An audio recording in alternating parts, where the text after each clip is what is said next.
you mentioned that blacks will be pretty much a permanent underclass in America by the year 2015. Why the year 2015? 2015 because what I've concluded from analysis is that there's going to be a converging of social factors nationally and internationally that's going to place blacks in a permanent status of underclassship.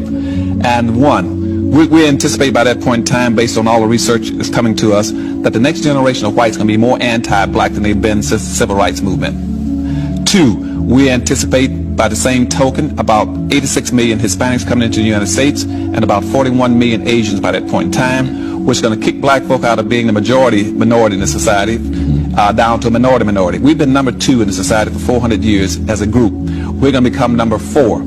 And if we have not gotten anything after being number 2 for 400 years, you guess what's going to happen when we become number 4. Because at that point in time, all the new groups coming into America, they're coming in higher than we are, because this country operates off of a preferential acceptance program, which means that groups are coming in based on skin color, going from the lightest down to the darkest, light, yellow, brown, black. And that's what our immigration laws are based on. And black folk will not be able to penetrate through those groups to get to the white society when that happens, because those groups owe us nothing. They don't understand our problems, and they are competitive with us, and we don't begin to be a little more aggressive about being in a competitive posture. They're going to eat our lunches. Critically analyze all the schemes, techniques, tricks, laws, public edicts, everything that the dominant white society did to socially engineer you into the lowest level of a real-life monopoly game. You've been sold into it. You have no substantive leadership.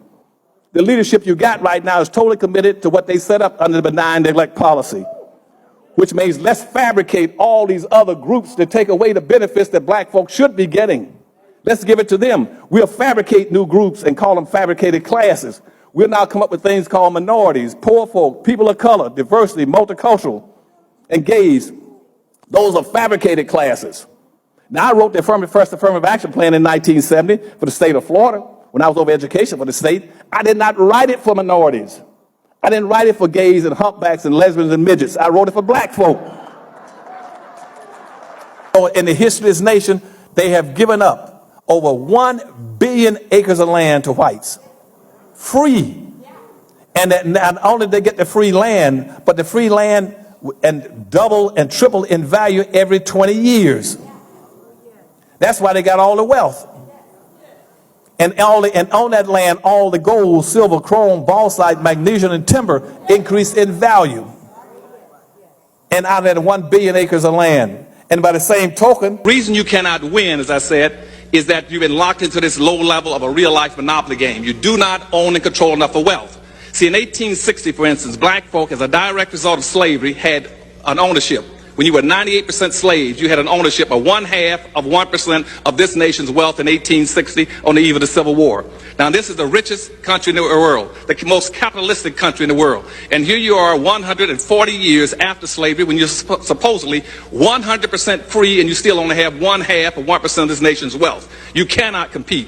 The typical average white person in America has 3,500 times more money than you have. And that's not true only of blacks in America, it's true of the world internationally. What's happening right now is blacks is a marginalized, subordinated class of people all over the earth. You have 0.5% of the wealth in this nation. The same thing is true all over the world. 99% of all the blacks right now who play leadership roles at a state level, city level, and federal level don't know what they're talking about and don't really care and have no feelings or sentiments about black people. I have the sentiments. I've done it all my life. And as I said, I've never had any support from the black overclass that got all the money that are now in recreation and entertainment. They don't do that. They keep their money for themselves to what we call conspicuous consumptions, making themselves look good or being fashionable. I came here for just the opposite. I love black folk, and even though most of them have not read my books and not bought them, but the white reading book councils across America will not let my books go into the schools. And yet all those blacks are going to those schools. Nobody is educating them. Absolutely nobody is teaching them the truth. And that's why you're going backwards. That's why right now 50% of the black kids in Detroit, Michigan can't even start the first grade and finish high school. And the 50% that does complete the high school are reading at a 5th grade level. They haven't given a snowball's chance in hell of making it. That's why I'm on the earth. That's why I'm here now. And I'm back maybe soon, so I'm leaving soon. But I want you to know, you get that word out and tell them that Dr. Anderson, I don't play with people. You don't know what it'll take to change black folks' condition. It's more pain.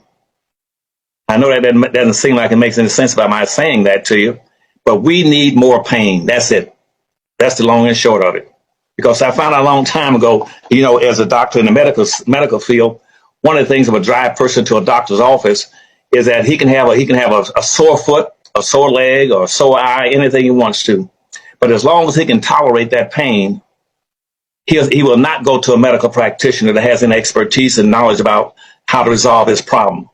He was sitting down. Well, I'll bathe in my foot tonight now. And I'm a sociologist. I don't even understand that thrust. Because, see, integration itself is countermanding any possibility of you ever acquiring power and wealth. You cannot empower yourself at the same time you integrate.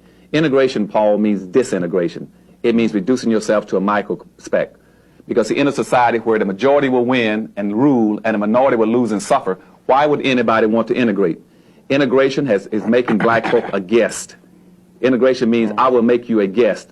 I will make you a guest in something that's owned and controlled by other people. I'll make you a guest in white suburbs, in white schools, in white businesses, in white organizations, in a white government. See, black folk can never acquire wealth and power as long as they're integrating. And what's going to happen, though, with this whole concept of integration, it's going to hold blacks in abeyance until these other groups, competing groups, come in and wipe them out and push them into a subclass structure. Now, you mentioned the busings, for instance. See, that's one of the dumbest things I've ever seen happen. See, my family, as an example, was a part of the family that's the only black bus line that you've ever had in America. The only black chartered bus line you've ever had in America. And that was in Winston-Salem, North Carolina. That was a safe bus company. This is day 5 of my 30-day Black History Challenge, and today I am going to give homage to a living legend, Dr. Claude Anderson, the author of Dirty Little Secrets, Black Labor, White Wealth, and my personal favorite, Powernomics. This man is so dangerous to the white man that he doesn't even have a Wikipedia page. He was the state coordinator of education for the entire state of Florida. President Jimmy Carter assigned him as the federal co-chairman for a commission of lead agents in the Southeast states, where he drove a commonplace commission that upheld the composed financial headway projects for lead delegates in those states. He's traveled the world talking about black politics and black economics in order to uplift the black people with a 5-year plan in order to make black America prosperous and empower a race that is self-sufficient and competitive as a group by the year 2005, which was his hope. He obliterates the myths and illusions of black progress and brings together data and information from many different sources to construct a framework for solutions for the dilemma of black America.